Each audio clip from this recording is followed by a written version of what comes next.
When can you use your competitors' trademarks in your own advertising? Hi, I'm Derek Fahey, a registered patent attorney and a trademark attorney with the Plus IP firm. And this is going to be a brief video on fair use and the use of your competitors' trademarks in your advertising.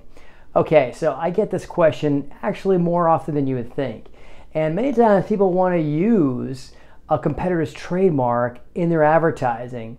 And sometimes the competitor may send a letter saying that you can't do that. And this is a very, very subtle topic and has a lot of nuances. But in certain cases, you can use your competitors' trademarks in your advertising, but you need to be careful that you don't go too far. So today, I'm going to be talking about a particular case in some respects that I thought gives some really good examples of what you can and cannot do.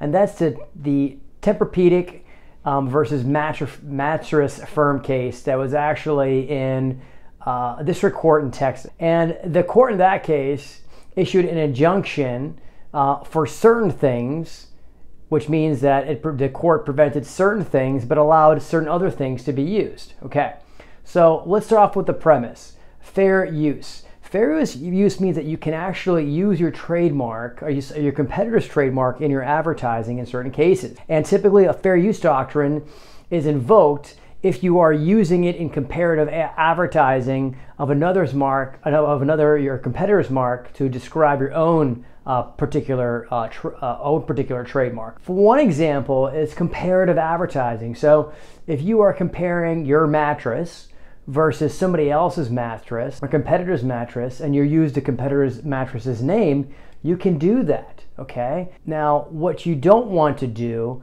is to go too far. So if your competitor's mattress and a competitor's brand is extremely well known, and you're using that competitor's name in larger font and in actually multiple times in the advertisement in order to get SEO, in order to actually attract people to come to your website, that could be an issue. So it all depends in many cases when you're doing comparative advertising as to how often you're using it and the size of the font, etc. So if you're using it truthfully to compare your brand versus somebody else's brand, and you're not doing the comparison excessively, that can be okay.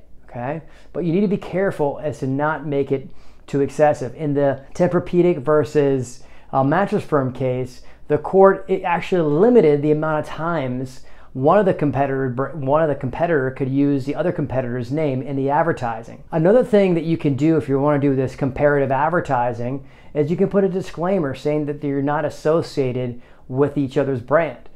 It's all about not confusing the consumer.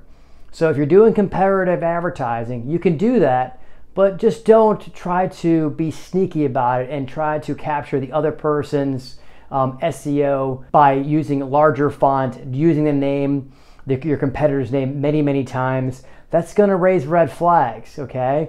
If you do that, you may actually end up in a lawsuit.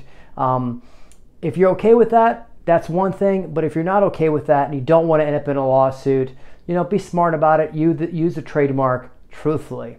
Another instance in which you can actually use your competitor's trademark is if you're using it in a nominative manner. And what that means is if you're using it to describe the product. For example, if you were to say, my name is Derek Fahey and I worked at this very prominent law firm for many years. If you say that in the context of your advertising, while you're not trying to fool or you're not trying to confuse the consumer, you're just using that to say that I, Derek Fahey, actually worked at another law firm that was very prominent for many years. You can do that. That's fair use. You're not trying to affiliate yourself with that person, with that other law firm. However, if you start using it many times and you're really trying to create this false affiliation or really using that name in many different times repeatedly, increasing the font, if you're doing SEO or search engine optimization so that your name comes up higher than the other competitor or the other law firm in this particular example, that could potentially be an issue. But if you use your name or your brand and you're using it to describe the other, if you're using your competitor's brand to describe your brand in a manner that's truthful and is not going to create some sort of false affiliation, that should be okay too. I will say that, each of these cases, in many cases, it's jurisdiction specific. So one jurisdiction's case law is different than another one's. So you need to check to see the jurisdiction that you're in, what would be allowable. But if you go by the proposition that you're doing it truthfully and you're not doing it to create some sort of affiliation with the other person's brand, you should be fine. Hopefully you found that helpful. If you want to subscribe, please do to my YouTube channel. I'd really appreciate it. If you have any questions, please leave it in the comments below. You can reach me at derek@plusfirm.com, DEREK@PLUSFIRM.com. My Instagram and TikTok handle are the same. It's Derek Fahey, PA, DEREK, last name FAHEYPA. I hope you enjoyed it. If you have any questions about comparative advertising or fair use and what you can and cannot do, please reach out to me. I'll be happy to answer your questions.